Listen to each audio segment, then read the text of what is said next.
Bari in nuna muku yadda za ku buɗe wannan wallet ɗin mai suna Coin Life, suna na Cizowan Germany. Za mu yi wannan abu da gaggawa. Farko ka je cikin Play Store kai downloading ɗin ta nan. Bayan ka gama downloading, so abin za ka yi yanzu za ka yi continue with Google account. Za ka zaɓi email ɗinka sai ka danna. Bayan ka gama zai nuno maka wannan shafin. A wannan shafin mai ake bukata an ce nickname, za ka sa sunanka ko kuma wanda suka baka kai amfani da shi, sai ka sa email ɗinka. Bayan ka sa email ɗinka za ka zo nan wadanda za su tambaye ka cewa no code ko kuma I have the code, sai ka ce yes I have. So sai ka zo ka yi accept all, sai ka danna mene join. Ina muku da gaggawa ne saboda ba a nan wadan kuma za su tura maka da code ta Telegram ɗinka. Za ka gaggawa ka ɗauko shi sai ka danna can wadan. Gashi wadan confirm din nan, bayan ka sa wannan lambobin guda 6 sai ka danna confirm. Kada ka manta idan ya kai ka cikin Telegram, so gashi nan zaka danna start. In ka danna start za su baka wannan number sai ka zo ka sa. So kun ga lambobin nan ga sanan code din nan, in ka dauke su zaka yi copy sai ka je ka sa a wajen can.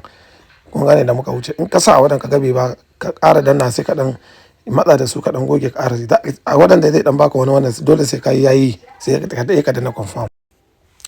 Kada ka manta a wajen nan me zaka yi next ko zaka danna. To yanzu mun gama buɗe wancan, yanzu me ya rage mana wallet. Za ka yi creating ɗin wallet. Yawwa kamar yadda kaga an baka passphrase a cikin MetaMask, to shi ma wannan za ka yi creating ɗin wallet. Za kuma su baka passphrase. Wannan passphrase ɗin kaka kuskure ya ɓace, za ka screenshot, ba wai ka rubuta ba da hannunka a kada ka manta kaka rubuta da hannunka, screenshot ake yi a yi copy sai a je a ɓoye shi. Kuma ko da wai ka ta ɓace ka san za ka ɗauko shi ka sa, ba wai in yana ka bar shi a cikin wai ka ba wai ka ta ɓace ko ta lalace ka yi missing ɗin shi. Domin ba wannan abun babu kuɗin ka rasa kuɗin ka kumanta. So yanzu anan wanda zaka danna send verification code, za su tura mana sako ta email ɗinka sai ka ɗauko sai ka zo ka sa. So nan wanda idan ka zo na kawai ka danna agree, ka gane ka yadda. To yanzu kun ga gashi nan mun shigo cikin email sun sakon mu ya shigo. So kun ga nan wanda ina so kowa ya sa hankalinsa. Nan wanda ana so kai create lambobi guda 6 wanda in ba su in ka manta su bayan da zaka je ka cire coins ɗinka. So ka tabbatar da wannan lambobin guda 6 zaka sa ka haddace ba ka rubuta su.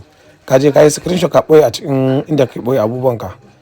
Kada ku manta a can sama za ka sun baka wasu abubuwa, su wannan abubuwan ka bar shi a inda gan shi sai ka zo ka danna confirm.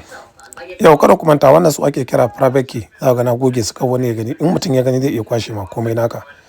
Ka yi copy, in ka copy sai ka danna a can ƙasa ga sai ka zo ka tabbatar da ka danna copy, ka je ka yi paste ka ɓoye a wani waje, ka yi kuma screenshot ɗinsu.